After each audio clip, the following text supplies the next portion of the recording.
ആ അമ്മ തൻ്റെ ഒരു മകളെ കുട ഉണ്ടാക്കി വിൽക്കുന്ന ഒരാൾക്കും മറ്റേ മകളെ ഐസ്ക്രീം ഉണ്ടാക്കി വിൽക്കുന്ന ആൾക്കുമാണ് വിവാഹം കഴിപ്പിച്ചു കൊടുത്തത്.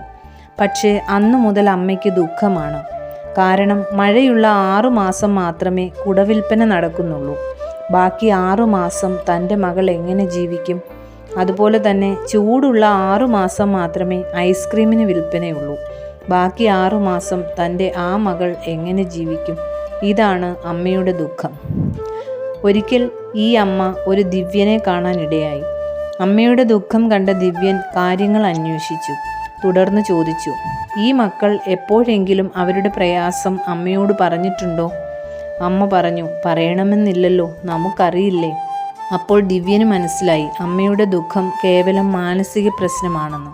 ദിവ്യൻ പറഞ്ഞു, ഒരു കാര്യം ചെയ്യൂ, മഴയുള്ള 6 മാസം അമ്മ കുടവിൽപ്പനയെക്കുറിച്ച് മാത്രം ചിന്തിക്കണം. ഇപ്പോൾ നല്ല വിൽപ്പനയാണ്, ധാരാളം പണം കിട്ടുന്നുണ്ട്, അതെല്ലാം അവൻ സൂക്ഷിച്ചു വെച്ചിരിക്കുകയാണ് എന്നിങ്ങനെ ചിന്തിക്കണം. വെയിലുള്ള 6 മാസം അമ്മ ഐസ്ക്രീംകാരനെക്കുറിച്ച് മാത്രം ചിന്തിക്കണം. ഐസ്ക്രീമിന് എന്തൊരു ചെലവാണ്, എന്തു പണമാണ് ലഭിക്കുന്നത്, അവൻ ഇതൊക്കെയും മഴക്കാലത്തേക്ക് സൂക്ഷിച്ചു വെച്ചിരിക്കുകയാവും. അമ്മ ചിന്തിച്ചു, ദിവ്യൻ പറഞ്ഞത് ശരിയാണ്. അന്നു മുതൽ അമ്മയുടെ ദുഃഖവും ഇല്ലാതെയായി.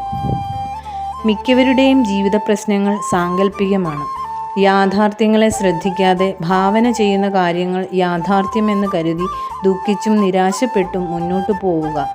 ഇങ്ങനെ ഭാവനയിൽ കാര്യങ്ങളെ കാണുന്നവർ മിക്കപ്പോഴും നിഷേധാത്മകമായ ചിന്തകളെയാണ് കാണുന്നത്.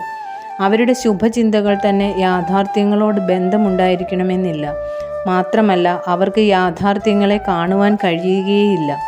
യാഥാർത്ഥ്യങ്ങൾ മിക്കപ്പോഴും ഭാവനയിൽ നിന്നും തികച്ചും വിഭിന്നമായിരിക്കും. അതിനാൽ ഭാവനയിൽ ആശ്രയിക്കാതെ യാഥാർത്ഥ്യങ്ങൾ എന്തെന്ന് കണ്ടെത്തുവാൻ ഓരോരുത്തരും ശ്രദ്ധിക്കേണ്ടതാണ്. അതിന് കണ്ണും കാതും തുറന്ന് സാഹചര്യങ്ങളെ വിലയിരുത്തുവാനും മറ്റുള്ളവരിൽ നിന്നും കഴിയുന്നത്ര വിവരങ്ങൾ ശേഖരിക്കുവാനും ശ്രമിക്കണം. ഭാവനയുടെ അടിസ്ഥാനം മിക്കപ്പോഴും വികാരങ്ങളാവും. ആ അമ്മയ്ക്ക് മക്കളോടുള്ള സ്നേഹത്തിൽ നിന്നാണ് ദുഃഖകരമായ ഭാവനകൾ ഉണ്ടായത്. എന്നാൽ നാം നേരിടുന്നത് വികാരങ്ങളെയും ഭാവനകളെയുമല്ല, യാഥാർത്ഥ്യങ്ങളെ തന്നെയാണ്.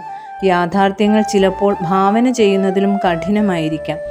എന്തായിരുന്നാലും അവയെ സ്വീകരിക്കാനുള്ള സന്നദ്ധത ഉണ്ടായേ മതിയാവൂ. കഠിനമായ സാഹചര്യങ്ങൾ ജീവിതത്തെ ധന്യമാക്കുന്നവയാണെന്നത് ഒരിക്കലും വിസ്മരിക്കരുത്.